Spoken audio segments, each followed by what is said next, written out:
Okay, so now we will be starting with the field. How do you calculate electric field? And due to different type of point charges and due to different type of charge, continuous charge distribution. So let us start that. So first, electric field due to due to a point charge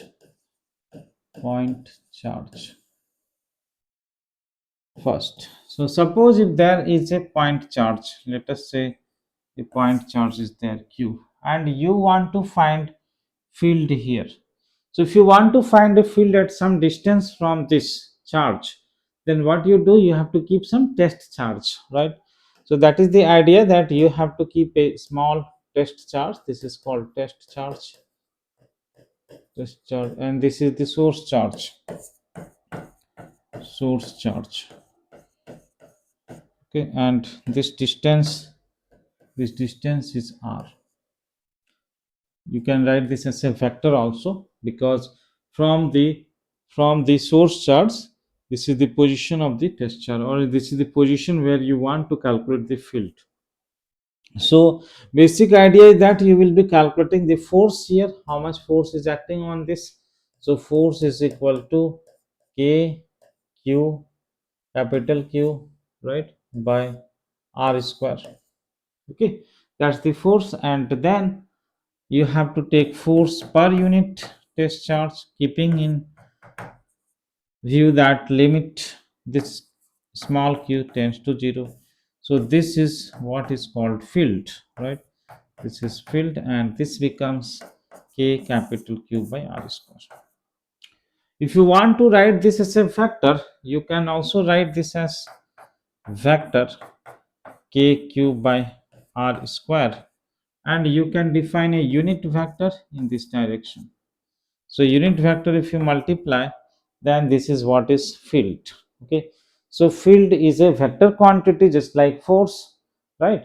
And one important point to note, that once you know this place what is the field here, if you know, then force can be simply written as any charge. If you keep here, let us say any other charge also you keep, whether it is test charge or any other charge, it doesn't matter now, because now you have calculated the field. So once field calculation is over, you can keep any charge at that point. So if you keep any charge at that point, the force will be that charge multiplied by field. So that charge may be a test charge or it may not be a test charge here. This is how we can calculate.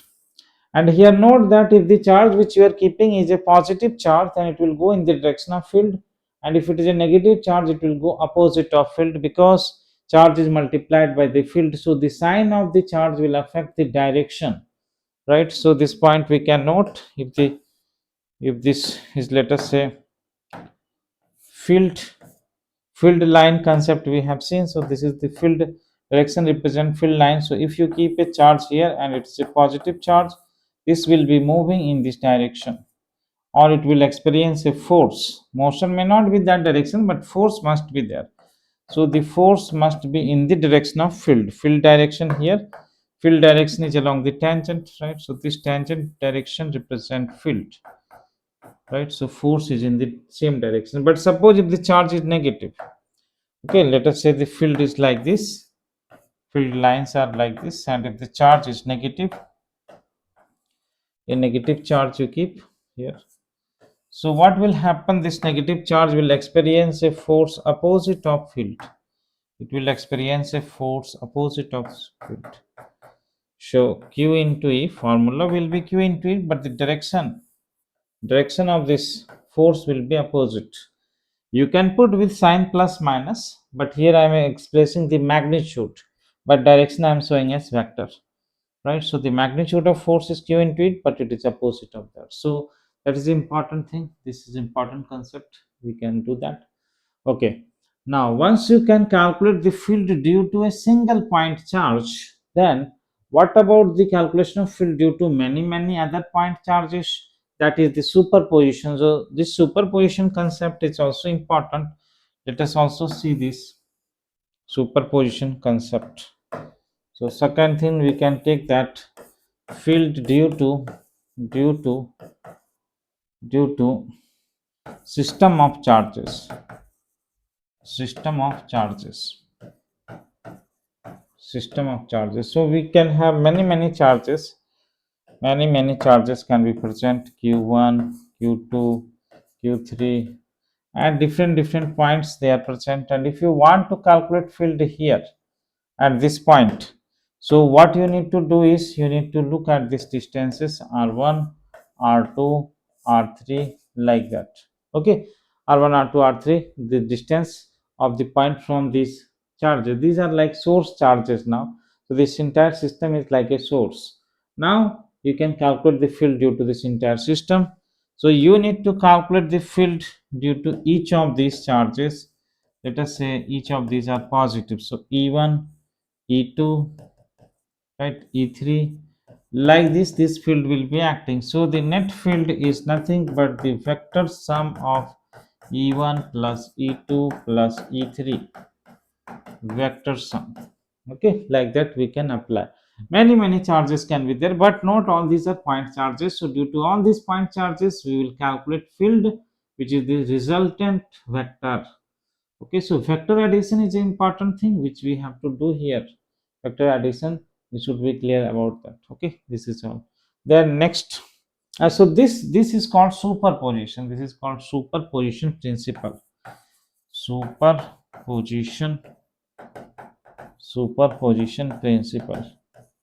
Why it is called superposition? Because the field at that point is, individual charges are contributing in that field, and the resultant is the sum of all the individual contribution. And why it is called superposition is because the field due to one of the charge does not affect the other. For example, here e1 does not affect e2 or e3. That means all these fields are independent field, and we can add all these independent field to get the resultant field.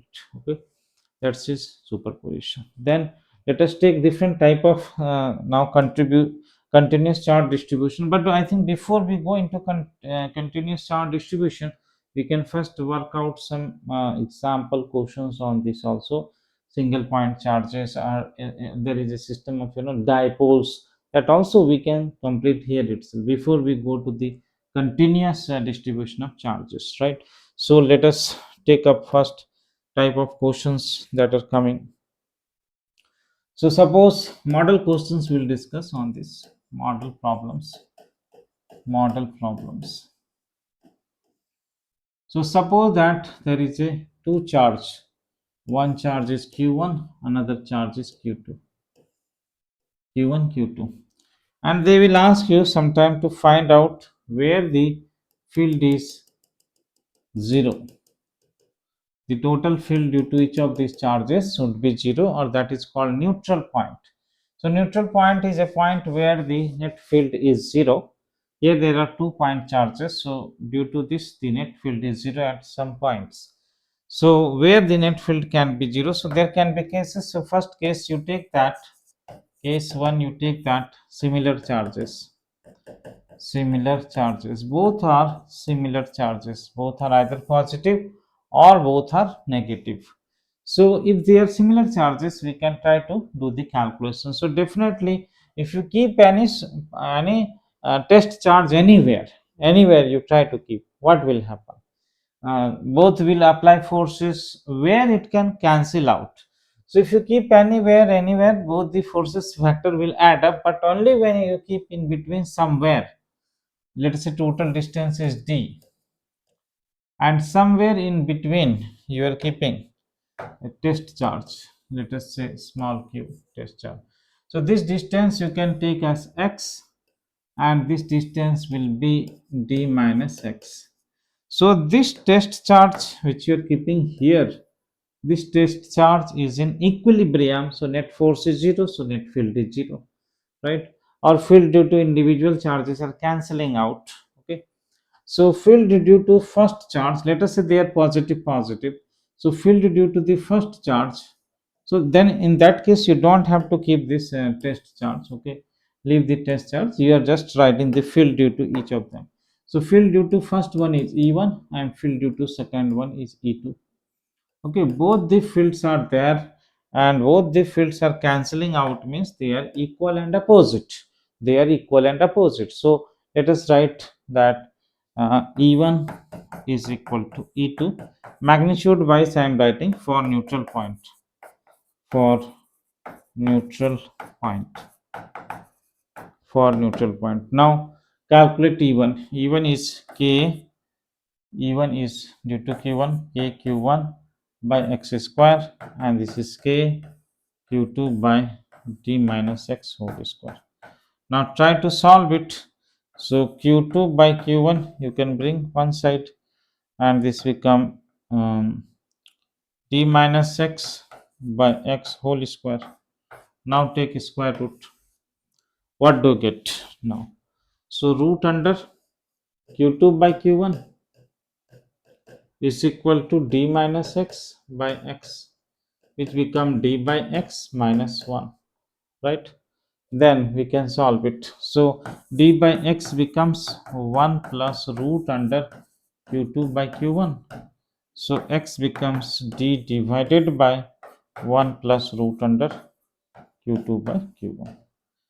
So this x is what? X is the distance of that point where neutral point is happening. Neutral point means where field is 0. So distance of neutral point from the first charge, right? And if the charges are similar, that means they may be positive positive or they may be negative negative. They should not be means unlike charges. Unlike charges, different case we will take. Okay, are you clear about this? Yes.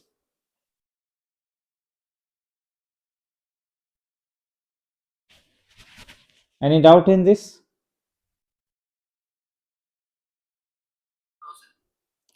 Okay, then let us move next.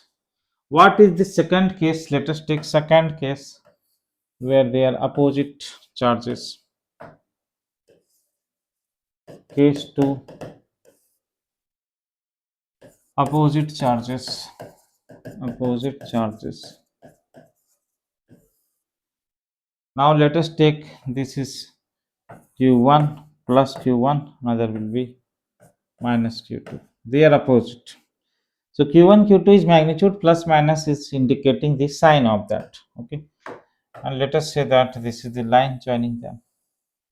Here also, if you have to see where field can be 0, somewhere you need to think about it. Suppose if I take any point in between here, any point. So due to positive, field will be like this. Due to negative, field will be also like this. So both the field will add here. They cannot cancel. So here this is not possible. Then where it is possible, let's take this side. Let us take this side. Due to positive, field may go this side, and due to negative, field may go that side. Then it is possible. So field due to positive and field due to negative can cancel out. That means field can be present either this side or that side, either this side or this side, but not in between. Okay, field neutral point can be present either that side or this side. So let's take that side, and again you can do calculation the same manner. Let us say that neutral point distance from this is x. So here we have taken d distance. So this distance from this negative charge will become d plus x. Okay, so just try to do the calculation. And also note one important thing here is that when you are taking this point, when you are taking that point, this point is closer to q1, right? This point is closer to q1, but that same point is further from sorry, yeah, from q2. From q2 it is further, but q1 it is near. So when it is near to q1, q1 will produce a stronger field and q2 will produce weaker field. How they can cancel out? The only way they can cancel out is the charge q1 should be smaller in magnitude, right? Because it is near, so automatically its field will be larger. So you should try to make its field weaker. So to make the field weaker due to q1, you should take q1 magnitude is lesser than q2. That means this case you are taking that q1 magnitude is less than magnitude we are talking, plus minus is the sign. Okay, so assuming this condition, you do this calculation. Okay, let us do that. So magnitude of field are, you know, equal. So again, the same way, E1 has to be equal to E2 for neutral point. For neutral point, calculate, right? Calculate E1 E2. So K Q1 by x square, K Q2 by d plus x whole square. So almost similar calculation will be coming here. D plus x by x whole square will become Q2 by Q1, right? So from here, d plus x by x is root under Q2 by Q1. So you try to solve this. D by x plus 1, d by x plus 1 is equal to root Q2 by Q1. So from here, what will be d by x? D by x will be root q2 by q1 minus 1. So from here we can conclude that x is going to be d divided by root q2 by q1 minus 1. That will be the distance of the neutral point from the first charge, and the neutral point will lie that side where charge is smaller in magnitude. Okay, so whichever side charge is smaller, that side it will lie. So this is all about calculation of point charges, neutral points, and if there are more than, more than um, two charges, then we can similarly calculate. Okay, this is how we can do that. Then next, so 2 point charges are over, but now there is an important point to note that due to 2 point charges, there is a system called dipole. Let us go a little bit into that dipole, understand what is dipole. So electric dipole,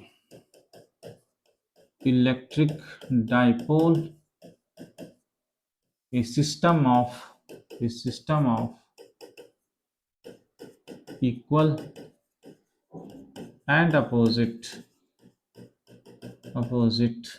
charge, a system of equal and opposite charges. So suppose there is a point charge, let us call it as first minus q, and there is a plus q. These 2 point charges are separated by some distance, right? And there is a midpoint here. This midpoint you can take as O. This distance is A, this distance is A, both sides. So the total length become 2A. Total length is 2A. So there is a term called electric dipole moment. What is electric dipole moment? Electric dipole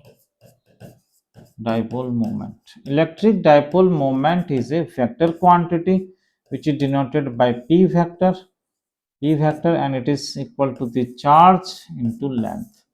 It is the product of charge and length, but it is having a direction from negative to positive. So this p vector is a vector, it's going from negative to positive, so some direction will be there. So r cap, let us write r cap is like a unit vector going from negative to positive. If it is along x-axis, then it is I cap. Okay, so that's how we will be writing this dipole moment. And what is the significance of this dipole moment? Significance is that if you take any molecules, right, the molecules, or if you take any compounds, there are a lot of molecules. For example, H2O molecule. In H2O molecules, what happens? Oxygen has negative electrons, the covalent bond, and the hydrogen have like some electropositive character. So electrons or the negative charges is going to shift towards oxygen, and hydrogen will be developing some delta positive. So there is a, it is a dipole system where the center of the positive charge and center of the negative charge are separated by some small distance, but if the center of the positive and center of the negative coincide, then there is no dipole because the length will become 0. So the idea is that if there is a system where there are positive charges, there are negative charges, and the center of the positive and the center of the negative charges are separated by some distance, then there is a development of a dipole system. And because of the development of such a dipole system, it will execute different behavior. For example, it can create field around it, it can do many other phenomena, right? So that is why dipole system is important to study. So we'll go a little bit more into that. So this is about dipole system, and this is called the axis of the dipole. This axis along this negative to positive, this is called axis of dipole. Axis of dipole. And a line which is the perpendicular bisector, this is called equatorial axis. Equatorial axis. Okay, so now what is interesting is to calculate the electric field due to this dipole. Due to this dipole on 2 points, one is along the axis and another is along the equatorial line. Okay, so along these 2 points we want to calculate electric field. So let us start calculation of electric field, because just now we have studied electric field, so we can do the calculation. Suppose this is negative charge and this is positive charge. Okay, and they are kept. Now let us take that x-axis is the axis of this. X-axis is the axis of this dipole, and equatorial line is this one, perpendicular bisector, equatorial line. Now we want to take any point here, point where you want to calculate the dipole. Let us take this point as A. You can write this point as A. Here you want to calculate the electric field. So due to this negative charge, field will be towards, let us say, E1, or E due to negative charge you can write. And due to positive charge, field will be little stronger, because here the magnitudes of charges are same. So field created due to negative charge will be smaller, because negative charge is further away from this point and positive charge is near to this point. So field will be stronger. Okay. So, and this distance is AA, and this point distance from the origin, this point distance from the origin, that is R. Okay. This distance is A, this distance is A.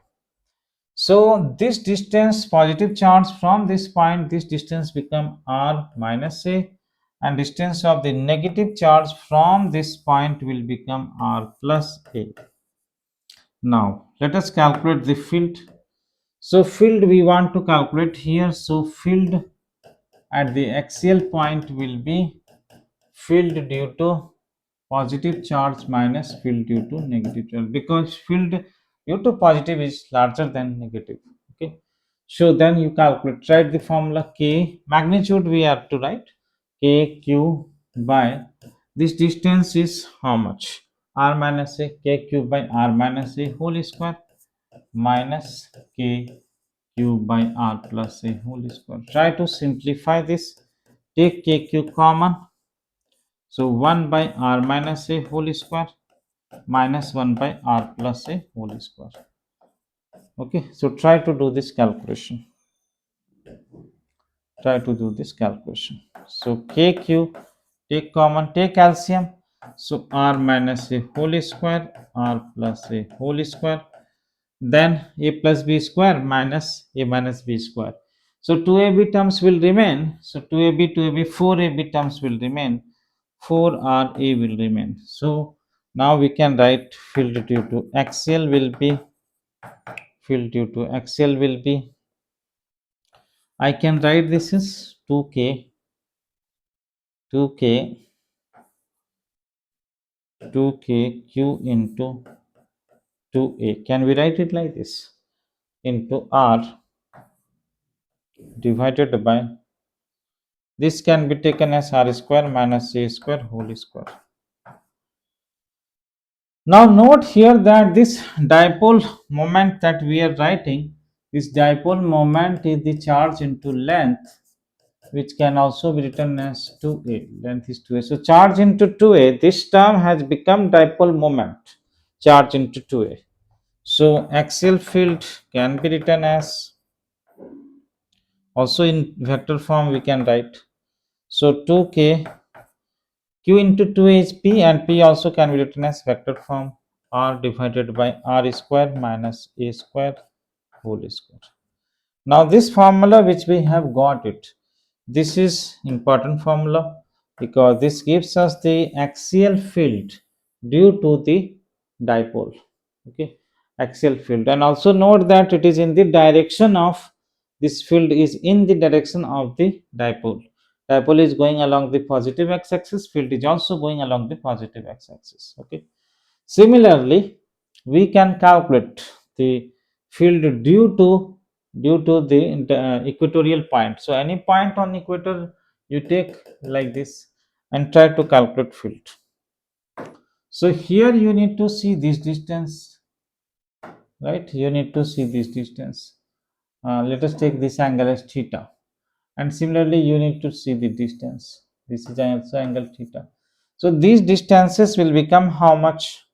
This distance will become how much? This will become root under, and you have to take this point as r. So r square plus a square. Same way that side also. So field due to positive charge, field due to positive charge will be going away like this, and field due to negative charge will be going towards, right? Field due to negative charge. Now this angle is also going to be theta. So this field here we can calculate by resolution. So let us resolve the field. So field here E cos theta, and here E sin theta. Similarly here also, this one also E cos theta and E sin theta. Note that E sin theta component will get cancelled and you will get the net field like this direction. Net field will be 2E cos theta. This field is called equatorial field. So let us try to calculate this field. Okay, try to simplify this. So 2 into E is due to individual charges. So K cube by R square. R square means this square. That is R square plus A square. Then cos theta is base by hypotenuse. So A divided by root under A square. Root under R square plus A square. Okay, now let us simplify this. So this, when you simplify, what it will come?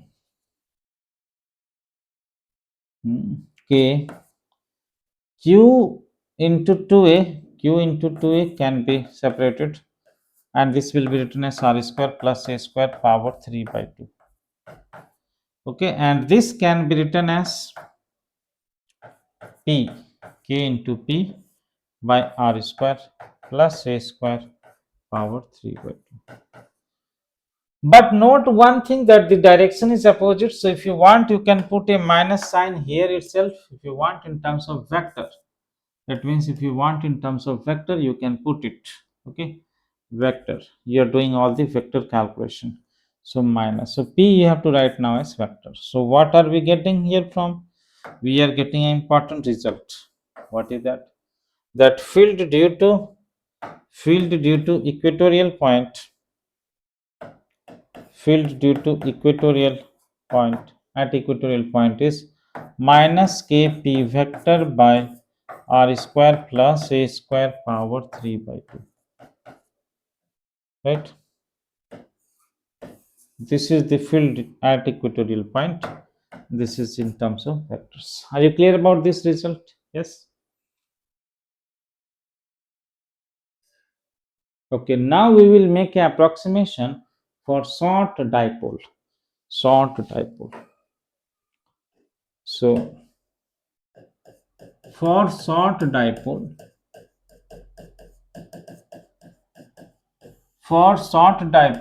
this distance r is much larger than a. So suppose if you are taking a short dipole, means this is minus, this is plus. This is the center of that, and this distance is a. The point which you are choosing along the x-axis or along the y-axis, that point is very, very far away. Very, very far away means it is here, let us say, this point. So electric field here will be axial electric field. Similarly, along this very, very far away, so this distance which we are writing as r, this r is much, much larger than a. So while you are adding r with a or square terms, a square terms can be neglected in front of r square. Okay, so in such cases we can write approximate formula for that. So electric field axial formula, we have seen that it is 2k p factor r by r square minus a square power 2. So if you consider r much larger than a, so a square terms is much still larger than the, so a square terms you neglect in denominator, so that becomes 2k e factor r by r square r power 4. So you will get that minus, of course, no, not minus here, minus is here for this one. Okay, so 2k p factor by r cube. This is what is axial field in vector form. Now, what about equatorial? Equatorial field also you write. Equatorial field here will be in this direction because it is going to be in negative direction. So, equatorial field minus kp factor by r square plus a square power 3 by 2. So, if I apply that short dipole, so a square we have to neglect. So, minus kp factor by r cube. Okay, so most of the question will involve this short dipole. Most of the question will involve short dipole and we can use this. But remember important point that using these results we can only calculate field along the axial point or equatorial point. You cannot calculate field any other place. But how then can we calculate? There is now a technique to calculate without deriving it. We can calculate using this result. Let us see how. So suppose if we have a dipole, let us say that this is the axis here, x-axis, y-axis. Now dipole I am going to represent like just like this way. Okay, so don't worry when I am writing it like this, because this is representing a dipole. The center is at origin and at this edge we have positive charge, at this edge we have negative charge. We can show that, but no need to show now. Okay, because we know that at the arrow side we have positive, at that side where arrow is not there, that side negative charge is there. Okay, it is a short dipole. Note that it is a short dipole. So now if you want to find out here, you want to find here field at this point, then what will you do? You need to just connect this, join this is this center origin and this distance is r. Okay, so what you need to do is, let us say this angle is theta, you need to resolve this p, this is p, right? This is dipole moment, so p factor. Okay, of course magnitude is p, so you can resolve this p along this and perpendicular to that. So let us resolve that. So we can resolve p perpendicular and p along. Okay, so these two are nothing but the component of this dipole p vector. So this component, it will become p cos theta, this will become p cos theta, and this will become p sin theta. Now at this point where you want to calculate field, you can individually calculate due to p cos theta and p sin theta. Why? Because due to p cos theta, this point has become like a axial point, and due to p sin theta, that point has become a equatorial point. So now it will be a very easy calculation because we know the results for equatorial and axial. Okay, so that's what we are going to do. So let us now calculate field here. So this point p cos theta is going to act as like, this is going to act as axial. So axial field we will calculate, and what is that value of axial field? Axial field values 2k p, but p is due to p cos theta, so we have to use this p cos theta. 2kp cos theta by r cube. Similarly, this is p sin theta, and for this dipole, this point is on the equatorial line because this is perpendicular, right? So this is like equatorial point for this p sin theta, right? This is like for p sin theta, it is equatorial point. So now here the field will be opposite direction, which is equatorial field, and this equatorial field will be minus. Of course, you can write to show that it is opposite, but let us write magnitude. So kp sin theta by r cube. Okay, so you have got both the field at that point, and these two fields can be now added to get the resultant field, right? So if you add both this field, you will be able to calculate the resultant field. So if you add, factor addition can be done. This will be the net field here. And let us say that this angle is phi. Let us say that this angle is phi. So we can definitely calculate tan phi. Tan phi is equatorial by axial. Equatorial by axial. What will be the ratio of equatorial by axial? When you take equatorial by axial, here sin theta by 2 cos theta. Sin theta by 2 cos theta will be there. That will become tan theta by 2. Okay, so from here phi can be calculated as tan inverse of tan theta by 2. We can calculate this, and once you calculate this, this resultant field can be calculated, no, also.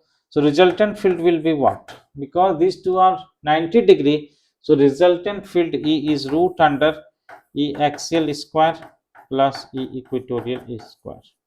So let us do that square of this. So note that kp by r cube is a common term which will come out of this. So kp by r cube will come out.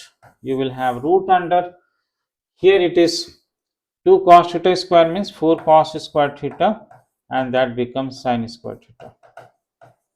So you can club one sin square with cos square because sin square plus cos square is 1.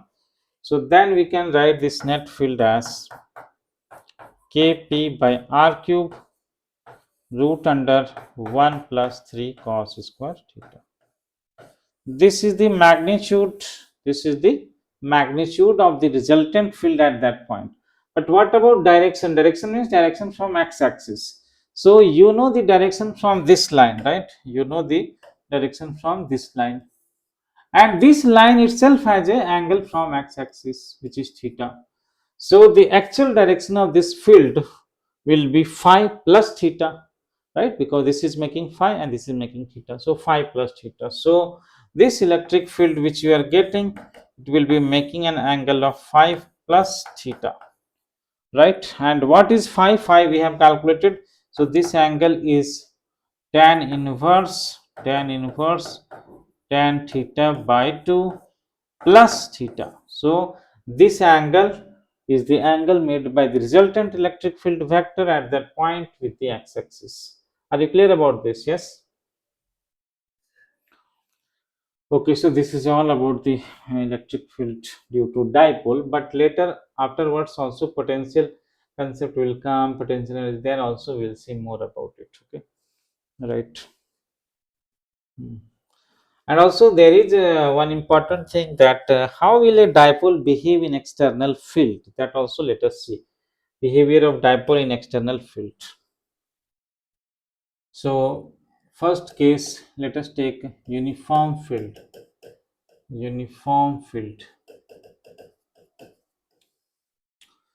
So suppose that this is a dipole minus q and plus q, right? This is point charge, and let us consider that there is a field uniformly in this direction. Field is like this.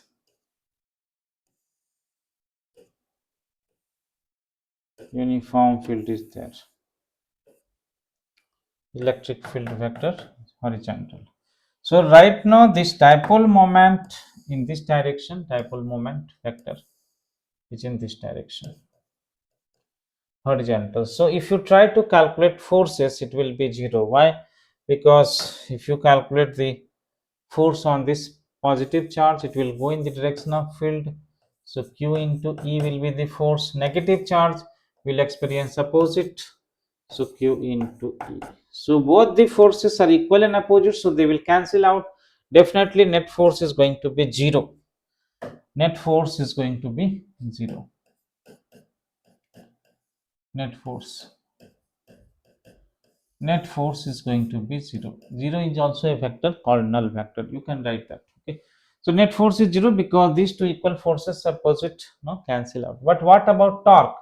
Right now torque is not there. But what will happen if you rotate? Let us say that you rotate this. Now the dipole vector has become like this. Dipole vector has become like this, and the negative charge has come here and positive charge has come here.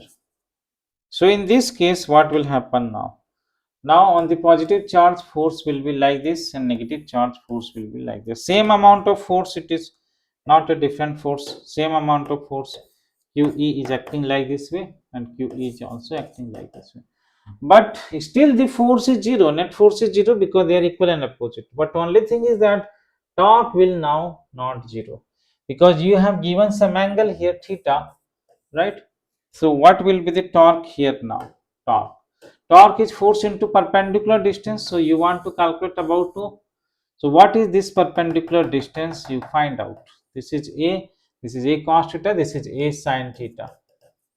Similarly, what is this perpendicular distance? This is also A sin theta. A sin theta. So force into perpendicular distance is called torque. So if you try to find out the torque here, so about this point, about this O, this is trying to rotate. This force is trying to rotate. So this will be creating a torque like this. Similarly, about this point, this force is trying to rotate. So it is also trying to create a torque like this. So now you can see that there are two torques. Are these torque in same direction or opposite direction? What do you think?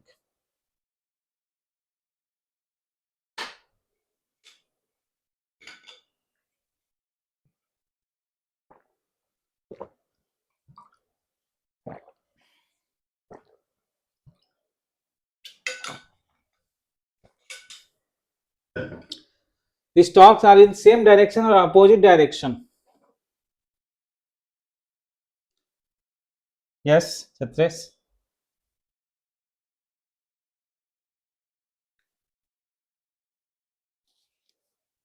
Can you hear me? So this torque which are acting, are they same direction or opposite direction? Torque means what? Torque is like how you are rotating. So you need to see whether it is clockwise or anti-clockwise. Tell me both these torques are what direction, same or opposite? Now see, are they both same direction, clockwise only, right? Because suppose this is clockwise and here also this is clockwise, so both the torque you need to add, you don't subtract it. So find out net torque now. Net torque when you calculate, so this is torque is force into perpendicular distance, so QE into A sin theta, QE into A sin theta plus QE into A sin theta. So we are getting it as 2QE sin theta, which can be written as which can be arranged and written as Q into 2A into E sin theta, because this will become now P, because P charge into length, right? And note that the direction of the torque is clockwise. So clockwise, can we write this torque, net torque, as vector P cross E? Can we write as cross product? Cross product can we write? Let us see. So P is this vector, E is this vector. So P cross E, when you apply right hand thumb rule, thumb is going inside, P cross E. And thumb going inside means you are going rotating clockwise. And if you are rotating anti-clockwise, then thumb is coming outward. So here thumb should go inside because it is rotating clockwise. So right, we can write P cross E. So P cross E gives the formula for the torque acting on this in uniform field, right? If it is rotated by some angle, then there will be torque. But if the angle is 0, or if the angle is 180 degree, because sine 0 is 0, sine 180 degree is also 0, in that case torque is 0. Okay, so if you keep a dipole like this, for example, if you keep a dipole like this in the same direction of field is here in this direction. Okay, field is here this direction. So in this case theta is 0, so torque will be 0. Here theta is 0, this is theta 0 condition. What will happen if you keep this in other way? For example, suppose if I keep this in this manner, dipole I keep like this way. So in this case, what is theta? In this case theta is 180 degree, this is theta. So theta is 180 degree in this case. So in both the cases net torque is 0. Net torque is 0. So these are called equilibrium position, but theta 0 is called stable equilibrium. Theta 0 is called stable equilibrium. Stable equilibrium. And theta 180 degree is called unstable equilibrium. Unstable equilibrium.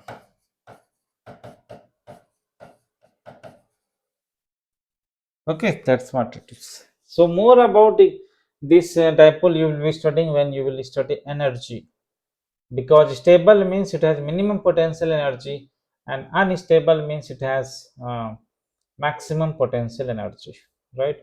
So that we can calculate it afterwards. I think energy calculations can be done afterwards. Right, that's all till, because we have to focus on force and field here. So related to force and field dipole topic is over. Okay, then what else? uh, Work done calculation, energy calculation, afterwards we will see that.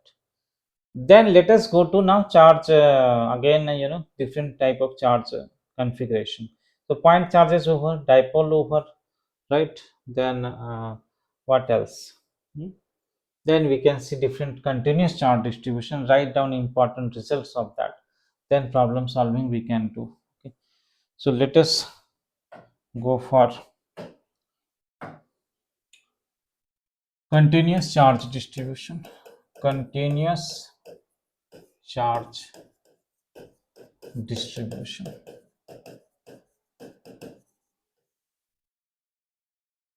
Continuous charge distribution means we have charges continuously present, and there are various type of configuration. One is called linear charge distribution. Linear charge distribution. Then second is called surface charge distribution.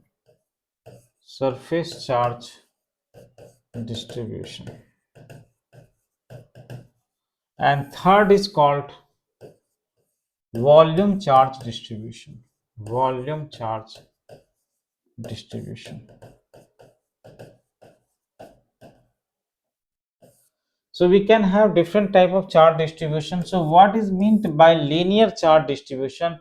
Linear charge distribution means charges are continuously present over a line. That line can be a straight line, or that line can be any type of shape. It can be a circle, it can be any shape, but the charges are present along a line, okay, or along a length. Okay, so charges present along length. Charges present continuously along a length, along a length. Okay, so we can have, and continuously charges present means, let us consider uniform distribution. Mostly questions are coming in NEET or JEE. Uniform distribution. Uniform means, suppose you put, let us say, 1 coulomb for 1 meter. So 1 coulomb per meter. 2 meter will have 2 coulomb, 3 meter length will have 3 coulomb, 4 meter length will have 4 coulomb.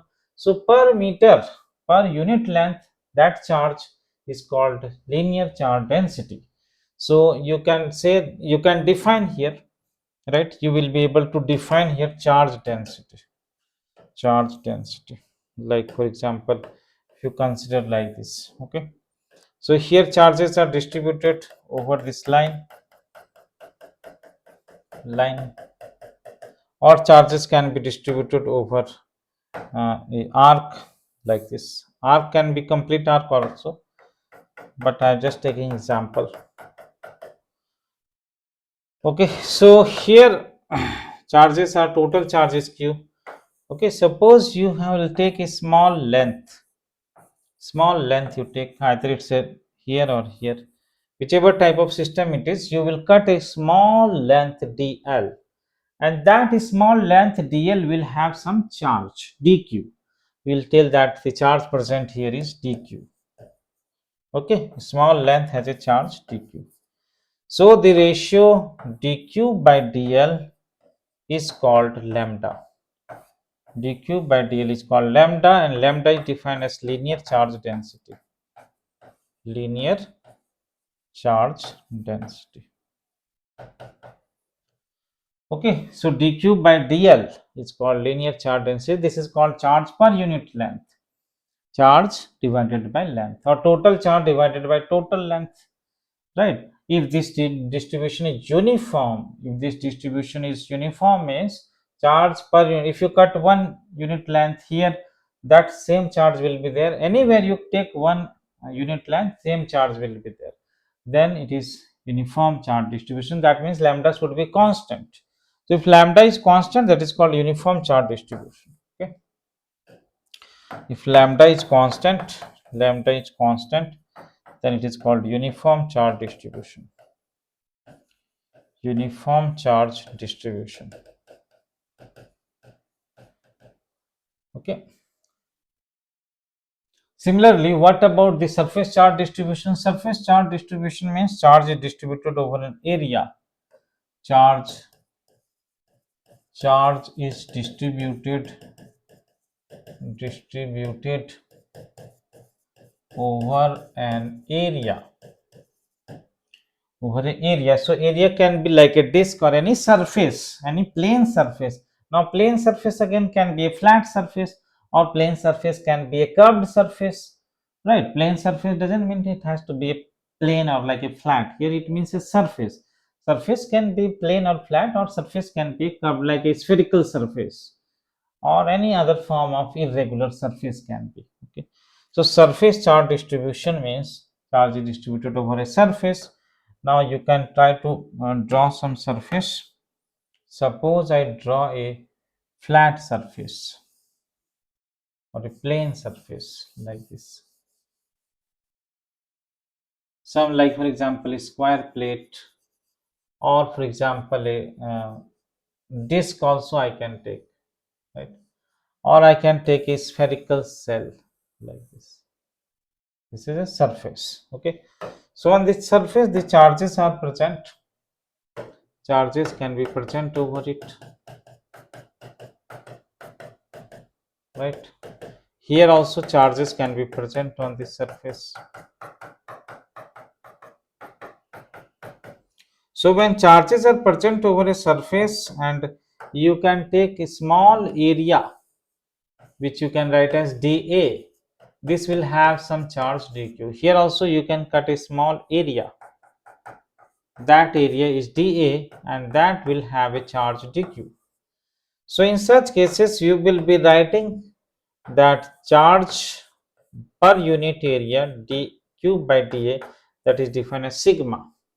Charge per unit area dq by dA is called sigma, which is called surface charge density.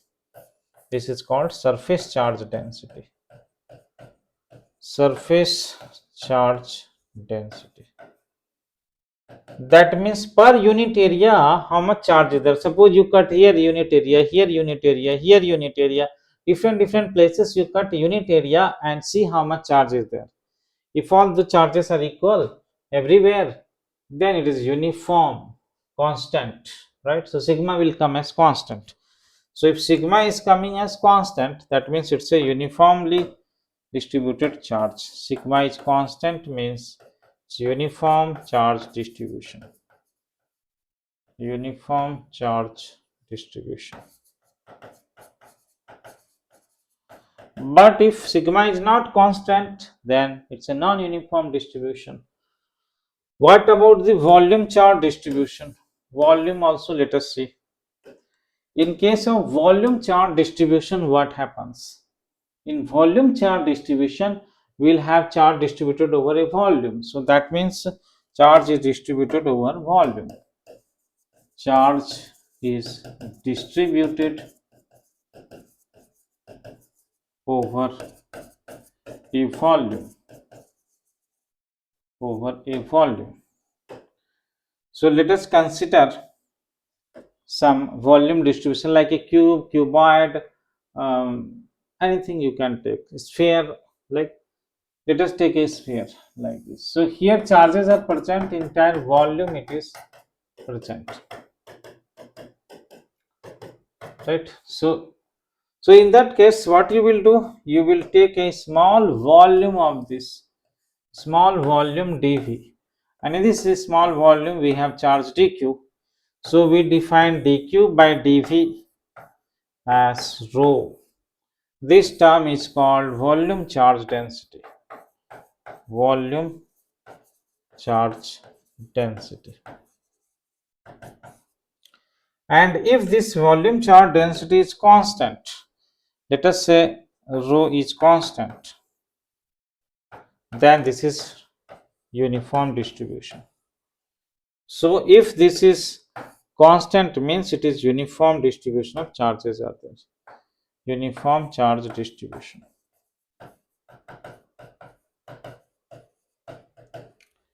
Okay, so depending on the type of body, you will be defining that charge density. If it charge is distributed over a length, we'll define a linear charge density. If charge is distributed over an area, we'll define surface charge density. If charge is distributed over a volume, we'll define volume charge density. Why should we define it? Because from that you will be able to calculate dq. Okay, dq, you want to calculate dq. How will you calculate dq? Because see here in linear charge distribution, dq by dl is lambda, so you will be able to calculate dq as lambda into dl, right? What about this surface? Here dq by dA is sigma, so here you can calculate dq as sigma into dA, right? Right. Then what about in volume? Volume, what it will be? dq by dv is rho, so dq is equal to rho dv. Now all these are different ways to write this. This is for one dimensional 1D, for 2D, for 3D charge distributions, right? Charge distribution. So linear charge distribution, surface charge distribution, volume charge distribution. Why are we defining this? So that we can calculate dq. Why do you want to calculate dq? Because of that dq we can calculate the force, or we can calculate the field at any point. And once you calculate field due to a single point, then you can do integration, because then only you can apply Coulomb's law. You cannot directly apply Coulomb's law for whole charge distribution. You can apply Coulomb's law for point charge. So you are breaking that whole system into a small point dq, dq, dq. And then you can apply the concept of superposition. Superposition means nothing but in a continuous charge distribution, it is just integration, which is nothing but the sum of all that field. Like point charges separately, you are calculating individual field and you are adding that. That is superposition. Here superposition means integration, right? So that is the approach. We will take any type of charge distribution and we can start applying this principle. And it's a very important concept. If this concept is not clear, so difficult questions we cannot solve it. Okay, so depending on type of body, we have to choose the element like that. So let us start with some simple bodies and important results we can write. Okay,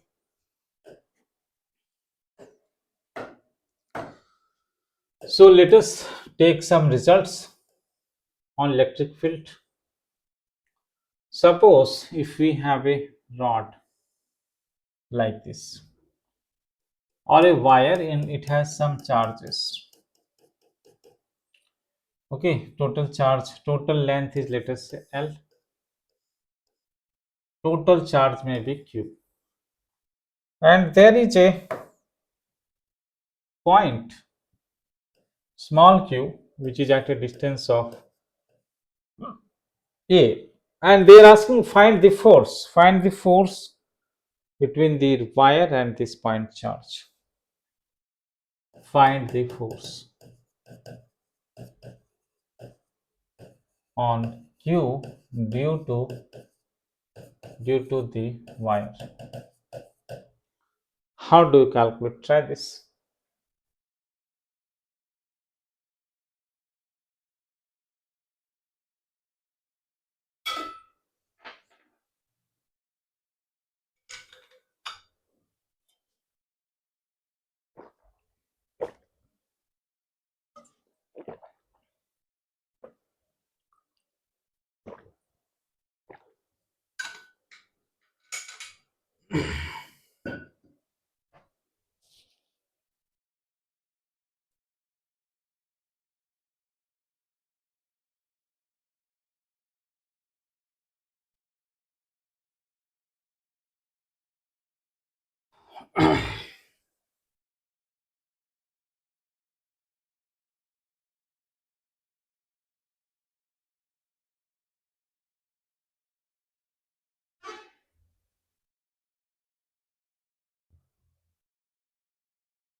How are we going to do that?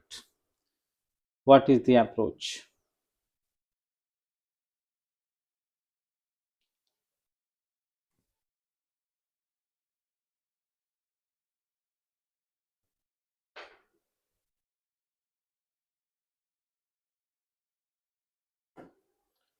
The approach is very simple, as I discussed. You will have to, you cannot directly apply force. Many people will see, I will tell what mistake people can make.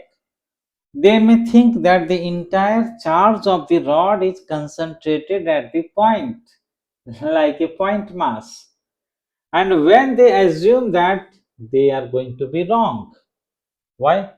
Because charge is not a point charge here, and you cannot take that assumption, right? So here charges are distributed. You have to take any point on that wire. Any point on that wire will behave like a point charge. So you have to take the contribution of each point on the wire, and each point on the wire are different distance from this charge. So let us take a small point, which is like a small length, right? Because a small length, why? Because it's a line charge distribution. So this is a very small length dl. It will have a charge dq, which is like a point charge. Now you can try to calculate force. Let us say that it is getting repelled. Charges are similar, so small force df will come due to that interaction. So this is now like a charge dq, or I will write this as capital Q, so we should not get confused with like integration. During integration there can be confusion. So this is a d capital Q. Why d capital Q? Because it's part of the capital Q charge. Okay, so this is d capital Q and this is a small q. So the distance between them you can take as L. L, right? So let us now write this force. dF, small force which will be acting, dF is equal to kq dq by distance square L square. And we know that this charge can be written as lambda into dl. lambda into dl. So we can now write this as kq lambda into dl, correct? Lambda into dl divided by L square. So now we can integrate it, but from where to where integration should be done? What is the minimum value of length and what is the maximum value of length? Yes, Satresh, can you tell me what is the minimum value of this length?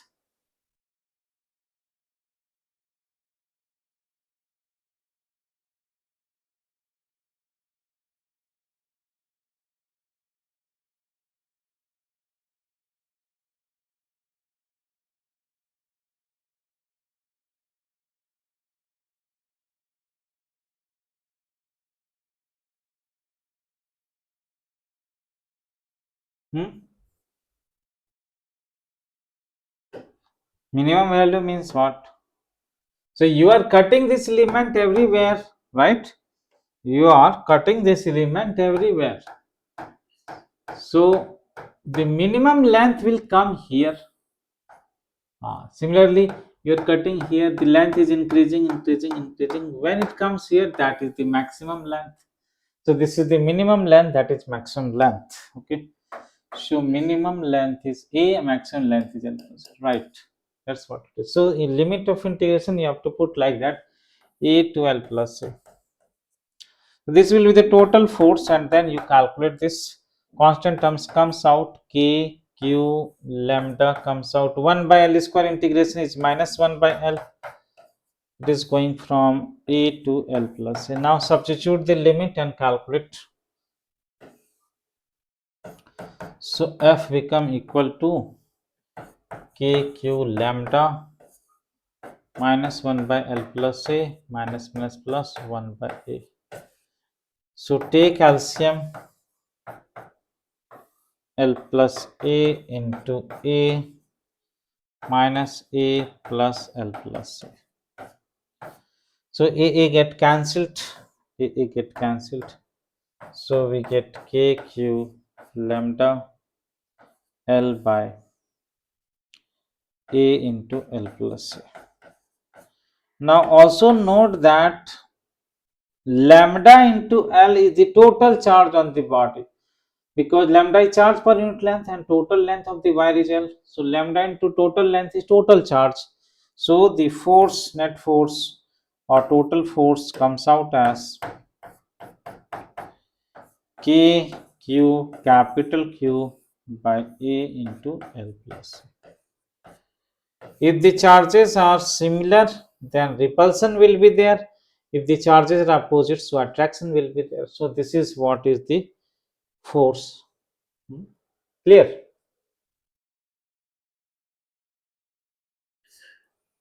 And if they ask field, then the small charge is like a point charge. Small charge is like a point charge. So you just divide by small q. So field will be force by small q. That becomes K capital Q by A L plus A. So we can just remember that. So any point along the wire from one end of the wire A, then you can write the field as KQ by A L plus A. This result is important. But what about if I take points not along the field but any other place? If I take point except the along the line, if you take any other point, then that is going to be important result. So suppose the wire is like this, positive charge distribution, uniform distribution.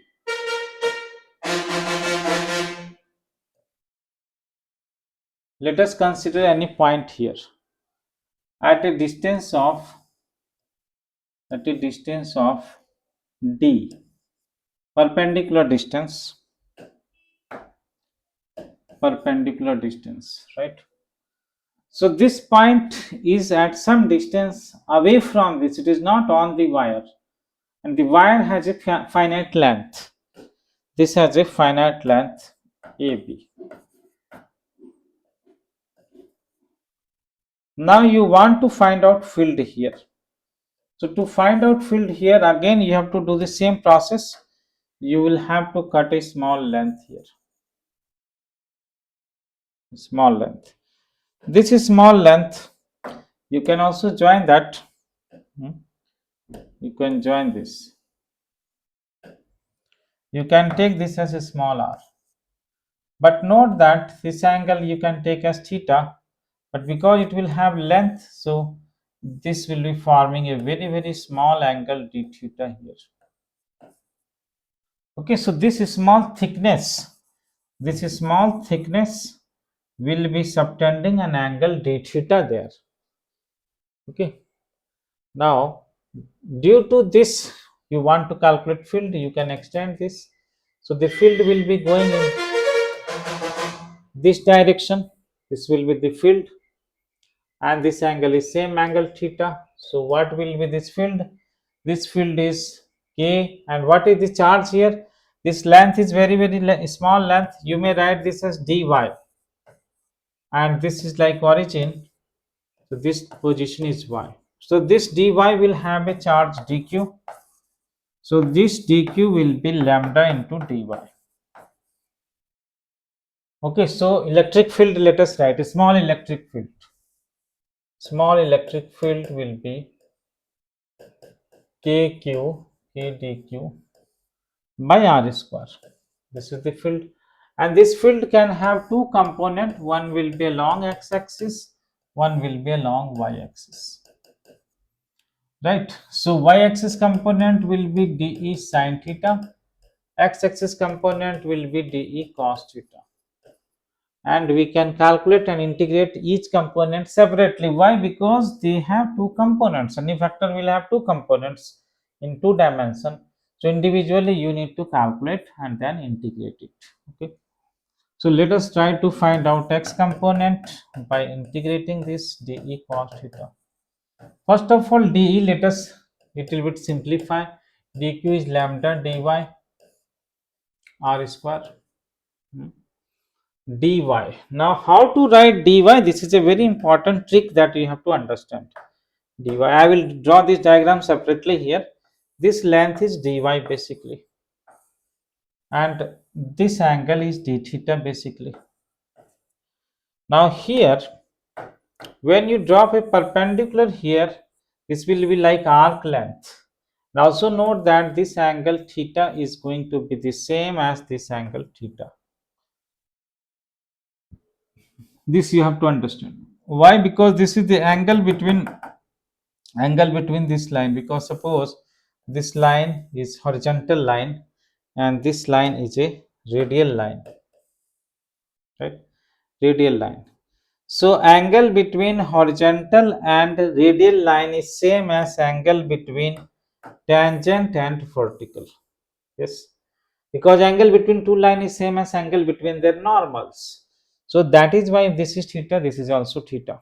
So once you have understood this, then you should know that this is like the arc length. So dy, this is dy length. This dy you can resolve this side, this become dy cos theta.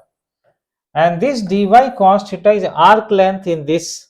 So dy cos theta is equal to this radius is r, so r into d theta. The angle here is d theta. So this is a very important concept. Mostly people will have problem in understanding this. So if this idea is clear, then integration becomes just one step only. Okay. Now just substitute dy. So from here dy you can calculate. dy you can calculate as r d theta by cos theta. Correct. dy becomes r d theta by cos theta. Let us substitute that here. So k lambda, this is r d theta by cos theta. Correct. R d theta by cos theta dy, and this is r square. So one r get cancelled. So k lambda d theta by r cos theta. And note that here this r cos theta, this in this triangle r cos theta can be written as d, right? So d is nothing but r cos theta. So here This you got as k lambda d theta by d. This d is that small distance d. Okay, so this is what is electric field, small de. Now you need to just substitute and do this calculation. So let us do this now. So along x-axis de cos theta, integrate de, substitute k lambda d theta divided by d into cos theta. So constant terms you will take out. So k lambda d are constant terms. Cos theta integration becomes sin theta, and theta is going from where to where? Theta is going from where to where? So theta, to understand the limits of theta, you need to join the end points, right? You must join the end point, then only you can understand the limit. So let us try to join these end points.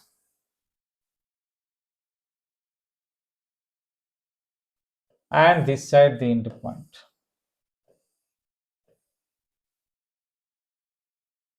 So when we join the end point, then you will be able to figure out that this angle, and this angle, two angle you have to see, because you are going from bottom end to the top end, but bottom end is below, top end is above. These are, two different directions. The angles are in two different directions. That is why one angle you must write as positive, one angle you should write as negative. That is your choice. Okay, so but you should write different direction.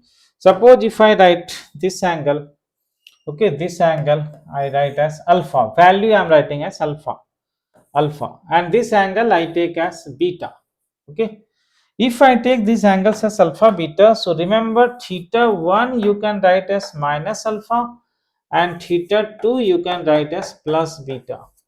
This is a very important thing to note, because the angles are above and below, alpha beta are the values, but one you have to take as minus, other you have to take as plus. Anyone you can take as plus and other will be minus. It is your choice. Okay, now once you know this limit, now you do the limit. It is going from theta 1 to theta 2. So let us first solve this, then we'll put it. So field along x-axis will come as k lambda by d sine theta 2 minus sine theta 1. So now let us put sine theta 1. Sine theta 1 will become minus alpha. So sine of minus alpha will become minus sine alpha, and minus minus will become plus. Okay. So field along the x-axis component is k lambda by d sine alpha plus sine beta will come, right? Or sine beta plus sine alpha, if you want, you write it with proper order if you want. So this will be sine beta plus sine alpha. Okay, this is the field along the x-axis. Similarly, field along y-axis, while you are integrating, field along y-axis, integrate. So you have to integrate dE sine theta, and now let us do faster. dE become k lambda d theta by d, and this was sine theta. So k lambda by d you take out, sine integration become minus cos theta, and you have to take from theta 1 to theta 2. So this will become k lambda by d minus cos theta 2 minus minus plus cos theta 1. Okay, so now you can substitute the values also. So field along the y-axis will come k lambda by d cos theta 1. It is cos alpha minus cos beta. So now we need to remember this. Okay, now this is very important point to remember. This formula must be remembered if you want to solve question fast. Okay, so along x-axis k lambda by d sine alpha plus sine beta, along this k lambda by d cos alpha minus cos alpha. But remember, sometimes what will happen, these angles were opposite, right? But sometimes angles are in the same direction. So remember, this is the basic formula, sine theta 2 minus sine theta 1, and it is cos theta 1 minus cos theta 2. So better you remember this. According to sine we will substitute, or if you forget about this, then at least remember this, that in the first case it is coming integration as sine. It is the integration of cos. Integration of cos is coming sine. And in the y-axis when you are doing, it is the integration of sine which is coming as minus cos. This can be easy to remember that. After that limit you can substitute. Okay, so let us summarize this. So if you take any point here and this distance is d, these angles are important, alpha, beta.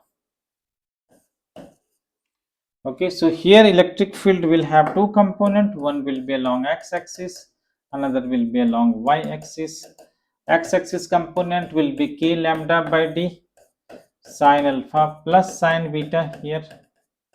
Okay, or if you want, you may write as sine theta 2, sine theta 2 minus sine theta 1. Here theta 1 is minus alpha, theta 2 is plus beta. Okay, and e along y, that's why this comes as k lambda by d sine alpha sine beta plus sine alpha.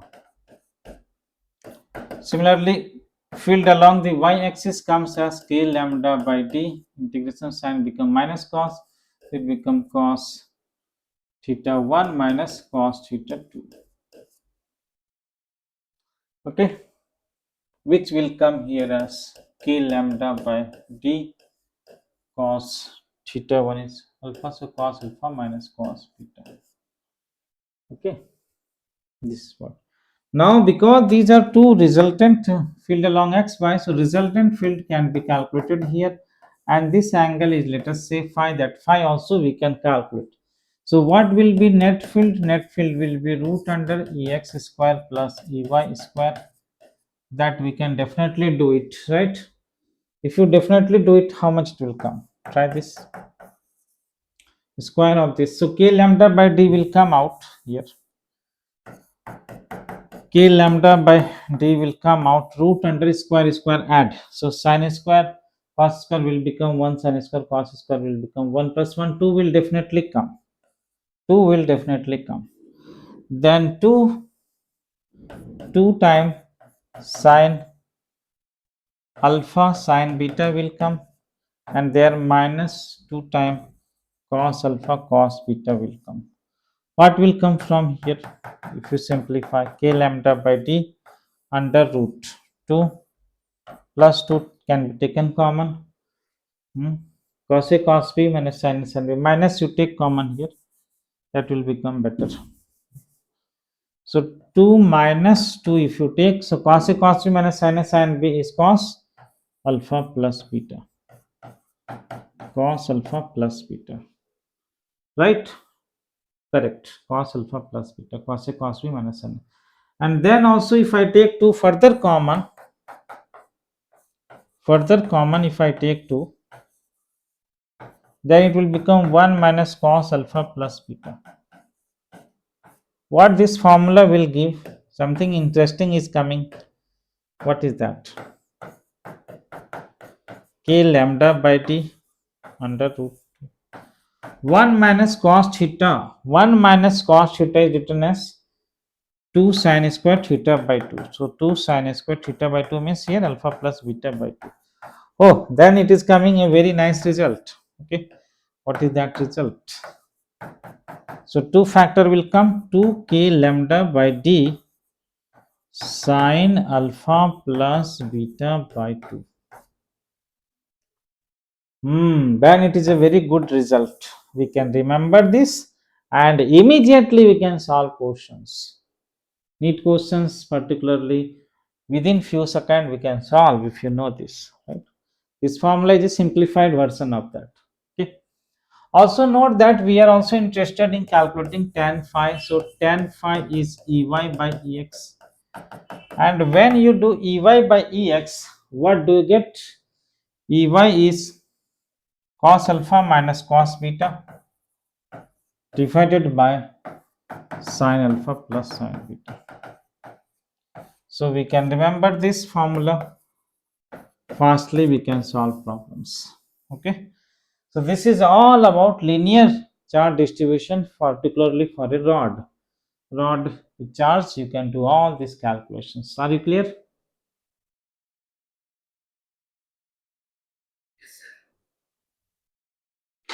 Okay, then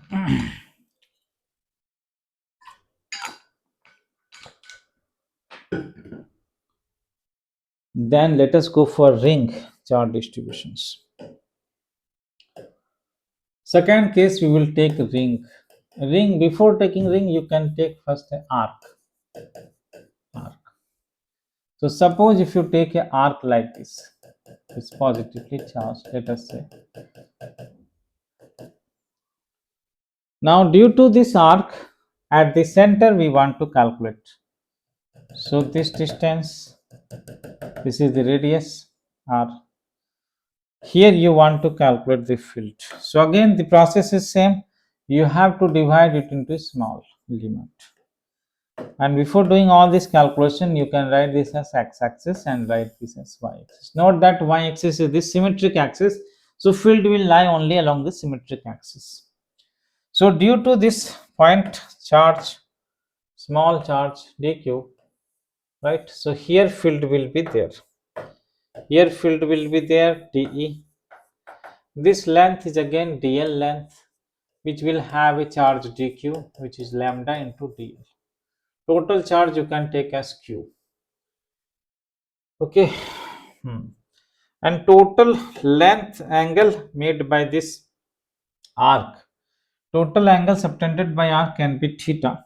Okay, it doesn't matter, but let us try to take this general angle theta or general angle. Okay, let's write as theta, general angle theta. So this element will be making further small angle d theta. So small angle d theta is the angle subtended by this small element.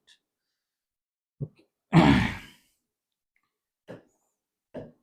This is r. But one very important thing is that the distance of each point is same distance r radius, because it is a circle. Each point is same distance, but in case of a line it was not the same, that distance was also changing. So calculation is going to be simple here. Okay, what will be this now field? Let us write down the field, this d. So dE will be kq dq by r square. Now what will be this dq? dq will be lambda dl, and this dl can be written as r d theta, arc length. So k lambda r d theta by r square. So one r get cancelled, so become k lambda d theta by r. Again here field is a vector quantity, so you need to resolve this field along x and y axis. So this will be also angle theta, so dE cos theta, this is dE sin theta. So calculate the field along the x-axis. Field along x-axis will be integration of dE cos theta, which will come as k lambda by r d theta into cos theta. So k lambda by r cos theta integration comes as sin theta, right? Sin theta, and integration you have to take from where to where you have to take integration. Now this is important. Suppose they have given, now this you have to understand that, suppose they have given the total angle of this arc as phi. Phi is the total angle. So what we are going to do is, this will be half of, this will be 5 by 2, this will be 5 by 2, half. So limit means we have to take the minimum angle. So this angle will be 90 minus 5 by 2, and maximum angle, this angle, maximum angle, this become 90 plus 5 by 2. So limit will be 90 minus 5 by 2 to 90 plus 5 by 2. So 90 minus 5 by 2 to 90 plus 5 by 2. So when you substitute, what do you get? K lambda by r, upper limit sin 90 plus become cos 5 by 2, minus sin 90 minus also become cos 5 by 2. So this cos will definitely get cancelled, become 0. So note that the field along x-axis is going to be 0. Why? Because the resultant field lie only along the symmetric axis, and y-axis is the symmetric axis. So along x-axis field gets cancelled. There won't be any field along x-axis. So you have to calculate field along y-axis. So let us calculate field along y-axis. Same way you have to integrate dE sine theta. So when you integrate dE sine theta, dE has come k lambda by r comes out. Sine integration gives us minus cos theta. Minus cos theta, integrate from the same limit 90 minus 5 by 2 to 90 plus 5 by 2. Try this. How much do you get?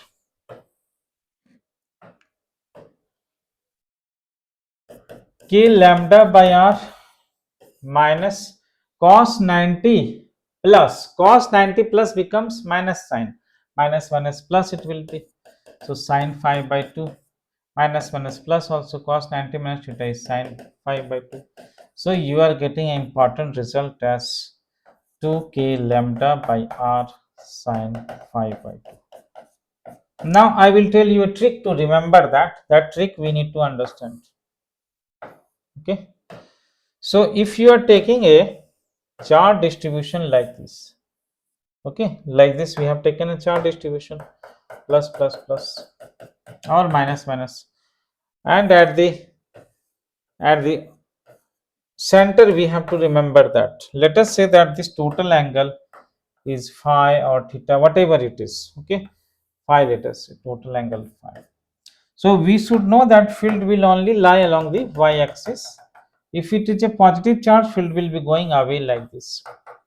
If it is a negative charge, field will be going towards. So this field can be easily remembered by that formula. But that formula little bit, let us modify that. Total charge on this is Q. So remember, what is lambda here? Lambda is charge by length. What is the length of this arc? Length.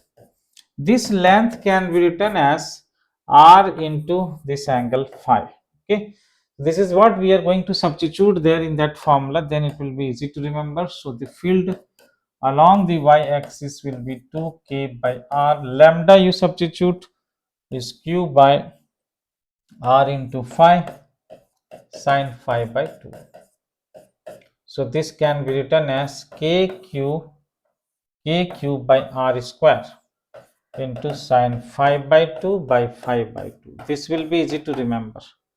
Okay, this technique will be easy to remember that. So what will be the field if you want to write here? Simply formula is like k cube by r square into sine of 5 by 2 by 5 by 2. Are you clear about this? Yes. Okay, so that's all. And if it is a full circle, then you integrate. Full circle means what? Full circle means this angle phi will be how much? 360 degree. 360 degree it will become. So if it become 360, and remember here, this is 5 by 2. Remember here that while you are taking the angle, it is in radian.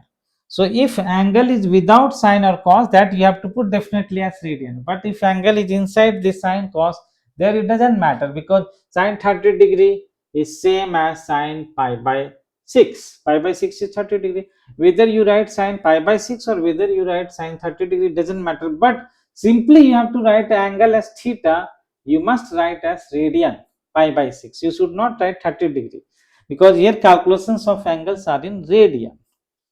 Clear? So this is important. So all calculation are, suppose generally they ask for semicircle. Semicircle means half circle. In that case, pi will be 180 degree. 180 by 290, sin 91. Sin 91 means kq by r square. And here this is pi by 2. So very simple, we can do all that. Okay, all calculation can be done.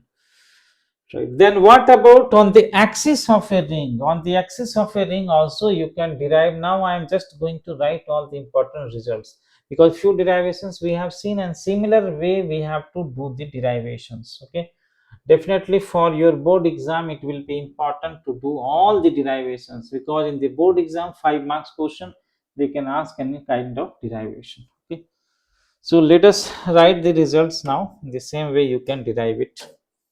So let us write for ring, axis of the ring. So it's a uniformly charged ring.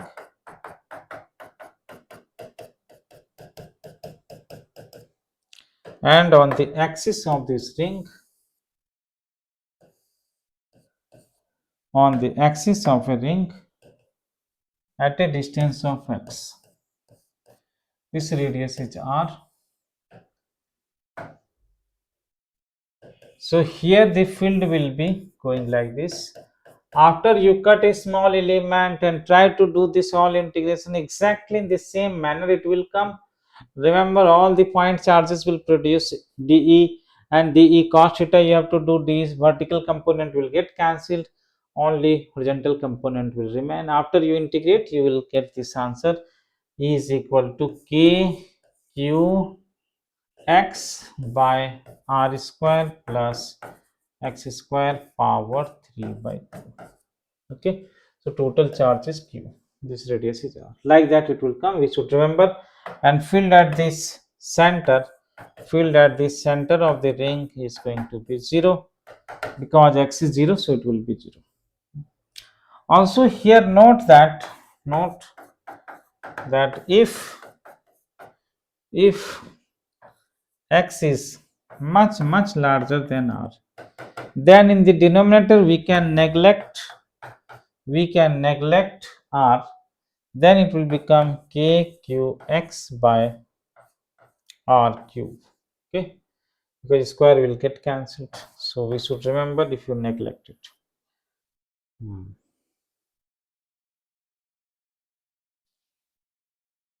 But what will happen if r is very large and x is small? That can also be there. X is very small. Here what we have taken, x is very, no, here reverse, sorry, we have taken x is very small. X is very small, but what will happen if the reverse result is there? If x is much larger than r, then if x is much larger than r, then r will be neglected in the denominator. Then field will be kq x, r you have to neglect, so it will become x cube, which will become kq by x square. That means it is going to behave like a point charge. Yes, kq by r square is like a point charge.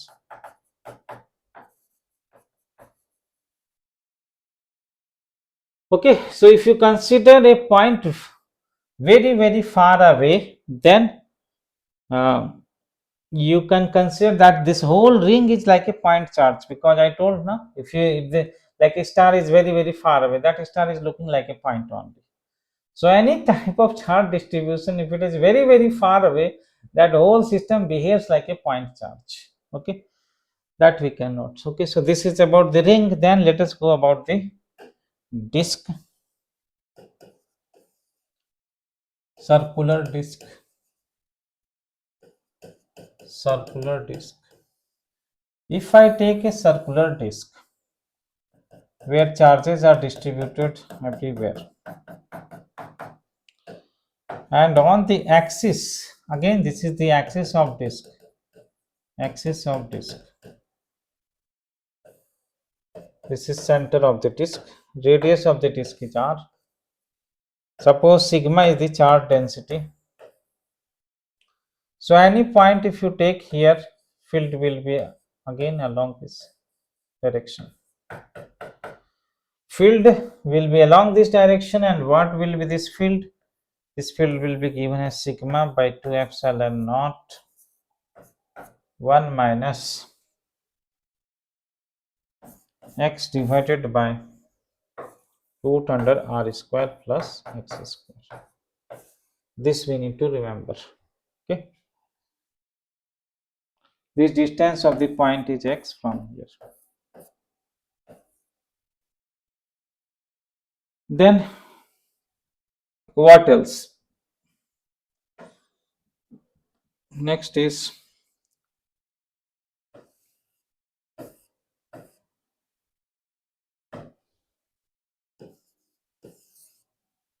then what else? Then infinite sheet. Infinite sheet.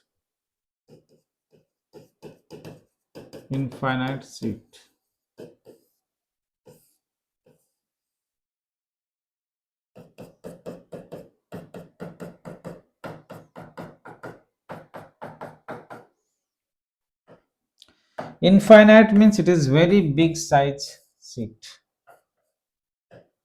Again, infinite actually doesn't mean anything because it's not defined. Then what it means actually infinite? Try to understand this. So infinite means the point which you are taken, right? It's very near this it. For example, suppose I'll tell example, very good example. Suppose there is an ant, and if that ant comes very close to this board, for that ant it will look it is this board is infinity. Right? So this ant himself is small because the ant is very small. When the ant will come here in near to this, maybe from the far away it may look like something finite, but if the ant comes very close to this board, for them it will look like every side wherever he will see only blackboard only. That is what is called infinity. So if the point is very close to this sheet, it is a uniformly charged sheet, okay, then for that point the sheet behaves as an infinite sheet. It's not that this sheet has to be infinite. Okay.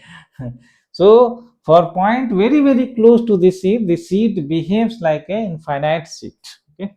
Star density is sigma. So the perpendicular distance, you can take any point away from the sheet, it does not matter because the field which is going away, it is given as sigma by 2 epsilon naught. So this field does not depend on how much distance you are taking because it's like infinite now. So it's such a big that anywhere you move here and there it doesn't matter, so field will be same. Okay, these things proof will be there in Gauss law. That will be next week, we will see that. This is infinite set.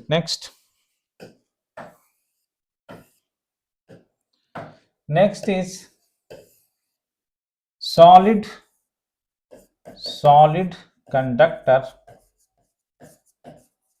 or conducting spherical cell.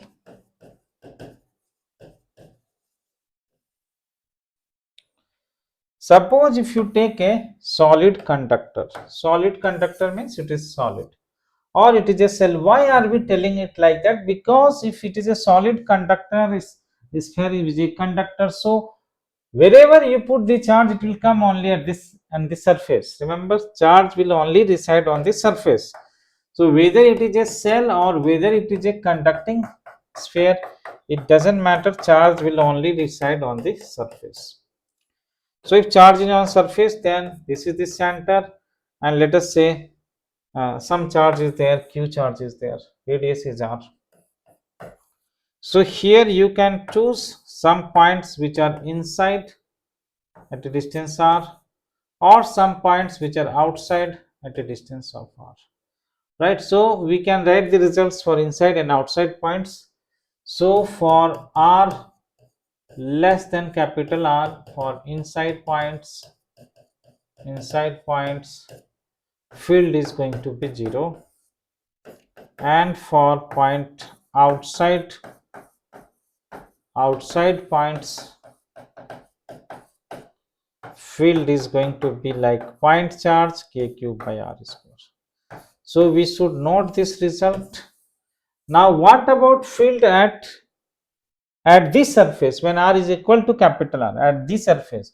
So at that time field is not defined at that place. Okay, so when you draw the graph of field versus distance at this capital R, it is not defined. Why it is not defined? Because just before this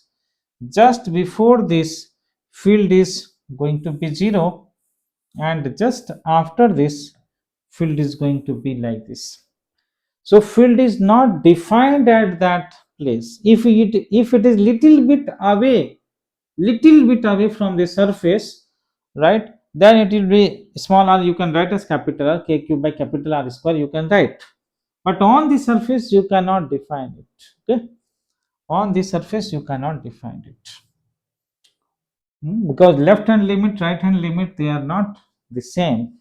It's a discontinuous graph. You can say this graph is discontinuous.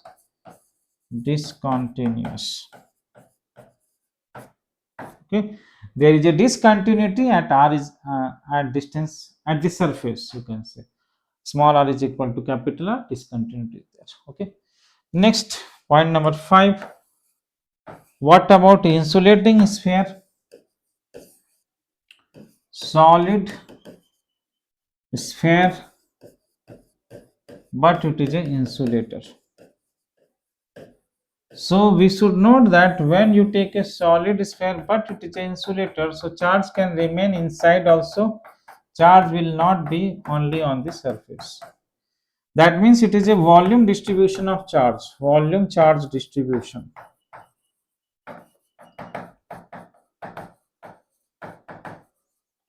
Volume charge distribution. So it is going to be a volume charge distribution. Let us say total charge is Q and radius of this sphere is R.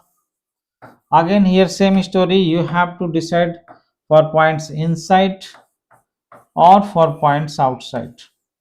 Okay, you want to find out field at inside and outside points. So let us write for R less than capital R inside, and here equality can also be applied inside points. So field is going to be K Q by R cube into small r. And for outside point greater than equal to R also you can write. See, I think here equality if you take it will be at the surface. So do not take right now equality. We'll take afterwards. So inside means less than R, outside means greater than R. Outside.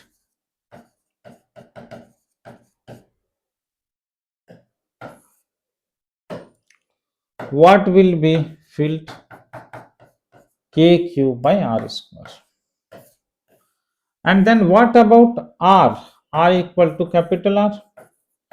At R equal to capital R, field can be written as KQ by R square.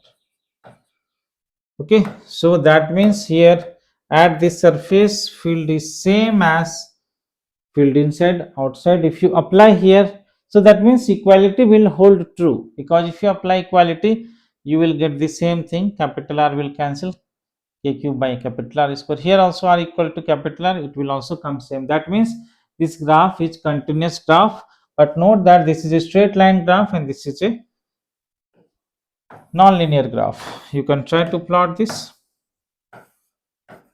field versus distance. This is R equal to capital R. So here the graph is a straight line. After this graph is going to be like this. So this graph is a continuous graph. There is no discontinuity here. This is a continuous graph. Okay, so this is all about the field. I think most of the results we have covered. Most of the questions are coming from these results only. If any questions are coming, direct questions will come from that.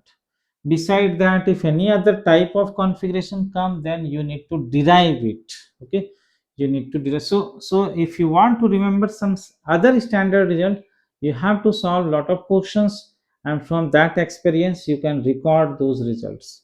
But generally questions are coming from these only. Okay. So I think now we have almost completed force and field chapter 1. Now you can work out questions. So what about the worksheet? Maybe one or two questions we will discuss, and then I hope you are working out the worksheet.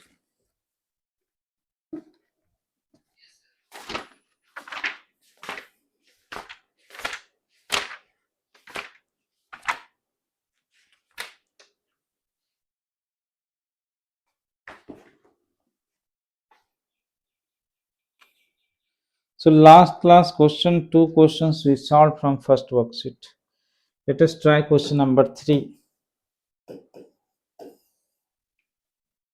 First worksheet.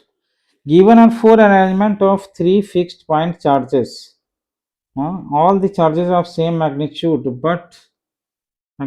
but they can be either positive or negative as shown.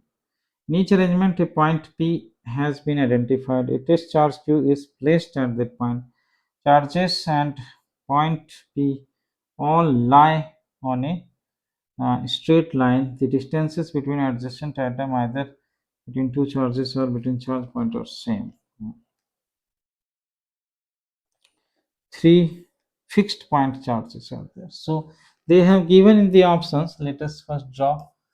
This is first arrangement, second arrangement, third arrangement, and fourth arrangement. So here these are three positive charges, and this is a point. Next, here there are two positive charges, and there is a point. This is negative charge. There are two positive charges, negative charge, and this point. Then there is a positive charge, negative charge, positive charge, point.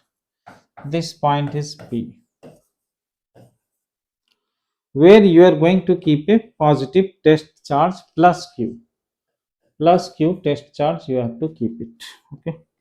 All other charges are Q, Q, Q value. Their magnitudes are Q, Q, Q. Correct order of arrangement in a decreasing order of magnitude of force on P. So what is the force on P? The decreasing magnitude. So when is the force maximum? When is the force minimum? That means you can also think of field. Field or force, anything you think about it. So here all the charges are same direction. So field due to this will be added. Field due to this, and distances are same. Okay. Suppose if you consider this distance r, this distance r, this distance r, like that. Okay. So field due to the first charge, if you write first field and plus second field plus third field, all the field will be in same direction, but field values will be different because this, let us say this is the first one. Okay, I am writing this as first, this is second, this is third. So first column is first, second column is second, third column means from left to right I am writing. So all the fields will be adding up, but the field due to third will be maximum, right? What about here?